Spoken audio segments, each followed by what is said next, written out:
First up on my list is Rocky and Bullwinkle. More specifically, The Adventures of Rocky and Bullwinkle. So many people hated this movie and were split on it, especially critics and audience members alike. Were split because of the fact is that it was CGI characters coming to our world. Now, while in the year 2000 that was a slightly relatively new-ish idea, especially when it comes to CG characters, it was definitely a welcome difference in terms of movies and family films, but when it comes to the whole guilty pleasure feeling of it all, the way these characters come to our world makes absolutely no sense. A lighthouse and a television. That's how they get into our world, people. That's what they chose. I don't know why, but that's how it happened. And it makes no fucking sense. And as well as it's kind of a bland film when it comes to the dialogue as well as just the overall humor. And it's unfortunate because a lot of the humor was very much clever and witty, but at the same time it was definitely filled with its fair share of slapstick and puns from the original show, but this movie lost a little bit of that cleverness, and that's where I think the original fans of the show were alienated a little bit because it definitely pushed more of the slapstick and the just overall puns of the humor instead of also adding in some clever and wittiness to it. And then, of course, the whole real-life human beings against CGI characters. That also probably threw off some of the older generations and original fans of the show. But for me, this one original fan here, I enjoyed the show. I love it to death. It's one of my favorite animated cartoon shows of all time. I didn't think it was half bad. I thought it was very funny in its own way. I thought it wasn't witty, but it was definitely funny enough. And in terms of acting choices and whatever, or the casting choices, Robert De Niro, that was an odd one. He's not a terrible actor, but him as the fearless leader character, and don't know what was going on there. And for some reason, he helped produce this movie, so I guess he loved Rocky and Bullwinkle that much. But the main things that I remember that were so great were, of course, Rocky and Bullwinkle returning to the big screen.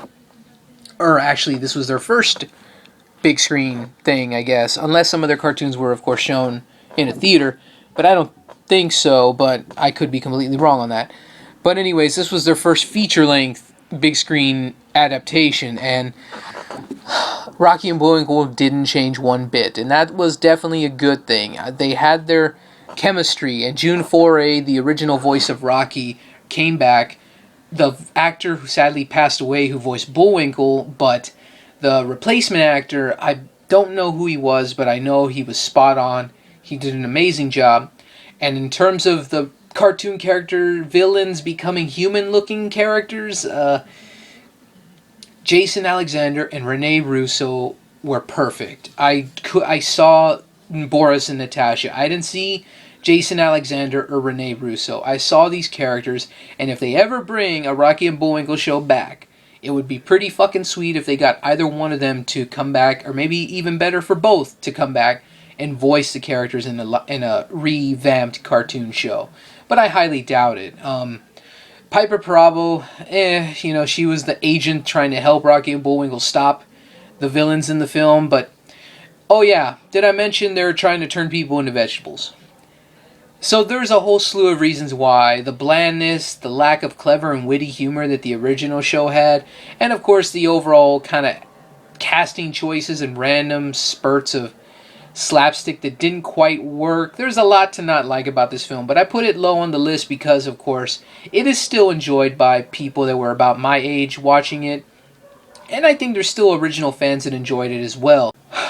Alrighty, now we move on to number 4 on my list. This is definitely one of the more odd films in this list, and it's definitely one of the more original, unique-ish movies. Definitely a lot of fans were alienated when it comes to, well, horror fans were alienated with this one even, if I'm not mistaken. But anyways, the movie is Repo the Genetic Opera. Yeah, it's a movie about a repo man who is paid to take people's organs away when they themselves don't make payments on the organs because there is a futuristic, I don't know, not society, but a company, there we go, company, that provides organs for you to purchase when you're out of a liver, I guess, and then if you don't pay up, the repo man repossesses your organ that you did not pay on, and it's basically the same equivalent of if you don't pay your fucking house and mortgage, you're shit out of luck with that house. So that's basically the main gist of one side of the story, and the other half of the story here is also the daughter of said repo man is wanting to be free of her home / prison. I'm doing quotations in the air right now. And it's just so weird and over the top and gory when it comes to the violence in this film. Oh, did I also mention it's a fucking rock opera? It's a musical of pretty decent rock music, may I add. I mean, some songs are kind of weak, but I guess leading into the cast of the film, you got some really great people. Anthony Stewart Head from Buffy the Vampire Slayer. Sarah Brightman, I don't believe she's ever done any other films than this, which is unfortunate because I think she's very beautiful looking and she sings amazingly. But she was really decent in the film. Paul Sorvino, one of the veteran actors there, and Alexa Vega, the very same Alexa Vega from Spy Kids and Machete Kills. So you got some pretty decent main characters there that can sing very decently and really carry the weight of some of the songs, no matter how over the top they may be. But you got Anthony Stewart Head singing The Torment of Being a Legal Assassin is one of the title tracks. So, being someone who can legally kill people, and the torment it brings him from the fear he is having of seeing his daughter, Alexa Vega, see him who he really is. If you didn't follow any of that, odds are you think, yep, this movie's fucking stupid. And there's even more behind the scenes because you also have the just awful acting of Paris fucking Hilton singing. Yeah, that's enough to turn off any horror fan, moviegoer alike. You got Paris Hilton in a movie, but not just her. You got her singing in the movie. She was definitely the weakest of all the actors and actresses in this movie. I'm not just bashing on her because she's definitely not good at anything she does. And she doesn't have anything worth of value aside from looking pretty. But, my God. That makes this movie a guilty pleasure alone. And this movie, I don't have any words other than I'll put links in the descriptions of all these films, at least some trailers, but good God, Paris Hilton is fucking terrible. She kills any scene she's in, really, and that alone makes this, like I said, a guilty pleasure. But overall, it's not a bad horror rock opera. It's such a weird, over-the-top movie, as I said. There's no way for me to explain it. It's like if Saw met Blade Runner and just kind of fused itself together in a very gory, sci-fi-ish looking way. Darren Lynn Bousman, the director of some of the Saw movies, did a very decent job here. And as I said, a lot of it's over-the-top B-movie stuff, but it's a B-movie musical. That's fucking cool in a way. I don't give a shit about musicals very much, but this was definitely one I was soughting after when it came out. I believe in 2008, 2009. So definitely a weird one and definitely kind of fun to watch, but at the same time, it's also got some surprising emotional weight to it. But it's very weird and very gory, so it's a really random horror rock opera movie. So take that for what you will. But I find it to be a very good guilty pleasure. Number 3 on my list is arguably one of the most hated movies. Well, actually, the next 2 other movies as well. The top 3 are arguably some of the most hated films in their franchise, or they killed their own franchise before it even started. Number 3, Super Mario Brothers. Like Daredevil, this movie shot itself in its own foot the first second it hit theaters, and I didn't experience it in the theater, but I did grow up with this movie via VHS, and I definitely enjoyed it for what it was. A really, again, I guess everybody wanted to copy Blade Runner. It looked like Blade Runner, but, well, you know what? It definitely looked more like Judge Dredd. That's what this movie looked like. It definitely had like that Judge Dredd from the 90s look, but with shitty sci-fi-ness going on as well. But you know what? I honestly thought Bob Hoskins and John Leguizamo were good choices for the real life Mario and Luigi. And yeah, that's probably about it. Everybody else, and even Dennis Hopper, unfortunately, couldn't save anything from what they were told to do in this movie. Everybody knows the controversy. The directors were a married couple that just fucked everything all to hell. They couldn't decide what to do, and there was a lot of controversy. And even Bob Hoskins, may he rest in peace, said the same thing. They were awful directors, and they were drunk half the time. Well, he and John Leguizamo were drunk half the time, just to deal with the shitty production. But I'd say their hard work paid off through their drunken good acting times here. And I say that loosely, because I'm sure they were very much not wanting to be there. But I thought they were good choices, and I thought they did a good enough job in their performances. Everybody else, like I said, unfortunately, not so much. But I've always thought of this, though. Ever since the Nolan Batman films, everybody's loved everything realistic. Maybe this movie was kind of ahead of its time. Granted, the script and everything else in between was crap, but it's still the look of it. If you think about it, this was like a Nolanized version of Super Mario. It's a realistic looking world on what they could interpret in the 90s, at least, of what it would look like a video game come to life. And it wasn't anything like the video game. But maybe that's what they were going for. Subconsciously. Maybe. I will never know. But I just feel that I think this movie got a lot of shit, and rightly so. But I find it to be a guilty pleasure because it actually had some genuinely decent moments in there. I think the chemistry between Bob Hoskins and John Leguizamo was fine. I liked the visual effects quite a bit for its weird 90s sci-fi style, and I think it worked in some way. But of course that's all just me, and this is all my opinion, no one else's, so I'd say it was treated a bit too harshly, and I definitely think I didn't mind this more realistic portrayal of the characters, so it definitely could have had more hints to the original game, but we got what we got, so yeah. And we move on to a much worse and even more despised film. Number 2, Son of the Mask. I generally don't hate this movie. I just don't hate it. I don't hate it like everybody else. I experienced this clusterfuck of a movie in the theaters, for Christ's sakes. And it's chaotic, it's over the top in its imagery. The more I thought about it, especially through the Nostalgia Critic review that was released recently, and I'm going to steal a joke here, it's definitely got some disturbing imagery for a family picture. It's just very, very weird and very disturbed in some of the visual stuff that the baby visualizes or Jamie Kennedy thinks about. It's very weird and kind of odd that some of the writers thought that was a good image to put in a PG-rated family film.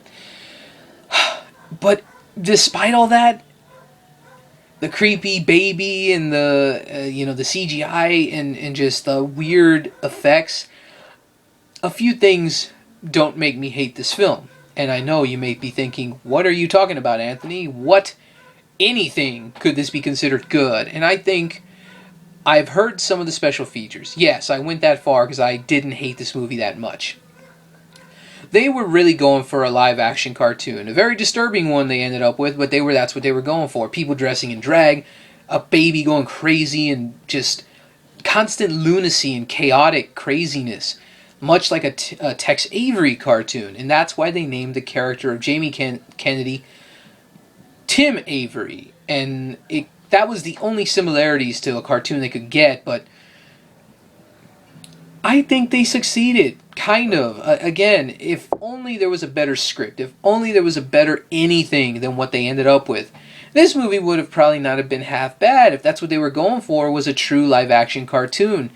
But sadly, the animation for the baby was terrible and creepy as hell. The dog was stupid. The plot was non-existent. All it was that dog hates baby, baby hates Jamie Kennedy. And Alan Cumming as Loki. In this case, we got Alan Cumming as Loki instead of Tom Hiddleston. But anyways, you got Alan Cumming wanting the baby and the mask and everything and all this other crazy shit because he wants his mask back. The one that Jim Carrey had and then it ended up in this film. And yeah, it's really convoluted crap and it's all that, yep, it's awful. But at least I can tell that Alan Cumming at least looked like he had fun with the role, and the lunacy and the crazy chaoticness I think was there and it matched the tone of various Tex Avery cartoons. And I'll give it that tiny bit of credit. But overall, yes, it's a guilty pleasure for many reasons because it's so awful and creepy and weird, and it's just a bad family film, and I don't know why. I genuinely don't hate it, but I just don't. Moving on to some honorable mentions. Any Adam Sandler / Happy Madison movie. Grandma's Boy, Just Go With It, Grown Ups, 8 Crazy Nights. I don't hate any of these movies. Yep, Jack and Jill, there's a special place in hell for that movie. And even Grown Ups too. Fuck that both of those shit films. But at least with Grandma's Boy, Just Go With It, Grown Ups, and 8 Crazy Nights, I found at least some morsels of good in those movies. Jack and Jill and Grown Ups 2, there was nothing. Nothing at all. Within all these movies, I found some morsel of good in there, according to myself. And none of those movies were just fucking bearable to watch more than once. These movies, if I ever watch them again, great. If I don't, the only one I do really want to watch over, because the Grandma's Boy is more of a cult hit classic. I definitely wouldn't mind getting that on Blu-ray, but some of those films are not too bad to me, and I find them to be good guilty pleasures. I did laugh at those movies. Oh yeah, Click as well. I didn't mind Click. I thought it was a bit cliched, but it also showed a little bit of an acting skill that Adam Sandler didn't do in any of those movies that I mentioned. So, if you do want to see Adam Sandler act, definitely go for like The Wedding Singer or Reign Over Me. I've yet to see Punch Drunk Love, but I've heard good things. But anyways, I'm getting ahead of myself because I'm not getting ahead, but I'm just delaying the inevitable. Sigh.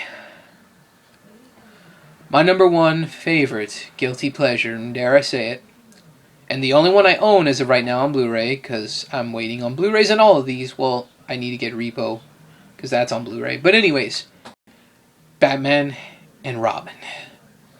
Where to even begin with this movie? It made the Batman franchise implode on itself. And not another movie was made until Nolan took over in 2005. There was so much shit going on, so many characters, so many random needless storylines that no one gave a flying fuck about what this movie was about. You got Arnold Schwarzenegger as Mr. Freeze, just telling everybody, stay cool, everybody. Ow, that's ice cold. You know, it's stupid. And then Uma Thurman, she was arguably one of the better things about the movie because number one, she was sexy as hell, and secondly, I could imagine that character, that type of Poison Ivy character, in a way, with some of the puns she dished out. But of course, everything was too much in this movie. It was literally too much everything. You got Bane as just a henchman. You got bat nipples, bat asses, Robin whining like a little bitch, George Clooney as himself in a Batman costume, Alfred, God bless that guy too, rest in peace. He was the original Alfred from Batman to Batman and Robin, so he did okay. Alicia Silverstone as Batgirl, good God. And Joel Schumacher. I know he's apologized, and as a Batman fan, I accept that apology. But when you do this, what the fuck, man? What the fuck? As a director, what the fuck, man?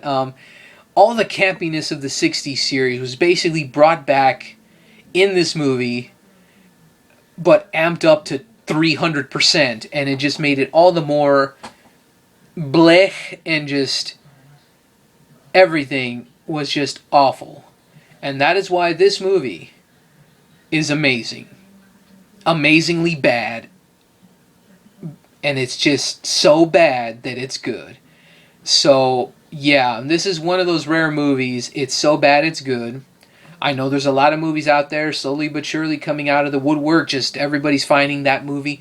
Batman and Robin is that movie to me. It is so fucking bad that it's amazingly good. And I can't help it. I like this movie. I grew up with this movie, unfortunately. But at least I grew up with the Tim Burton movies as well. Now, those were some damn good Batman movies. Overall, guys, that's it. Ladies and gentlemen, thank you so much for listening in now. Enjoying all my content. I can't thank you enough. And just stay tuned, as I said, for more videos coming very soon. And thank you for listening in on my shame, because this was kind of hard to admit that I actually don't hate some of these movies or enjoy them. Mainly the top 3. But I don't give a shit. You know why? Because they're my movies. They're my favorite movies. They're my favorite guilty pleasures in this case. So I'm not going to let anyone take that away from me. So I guess my main question for you now is the obvious. What is your top 5 guilty pleasures? Or if you just have the one, or if you have 20, I don't care. Feel free to comment below and let me know what are your favorite guilty pleasure films. So thank you so much again, and stay tuned for so many more videos. I'm hoping to really get more stuff done. Thank you so much, and I'm Anthony Flores with Worth the Watch, and keep going to the movies.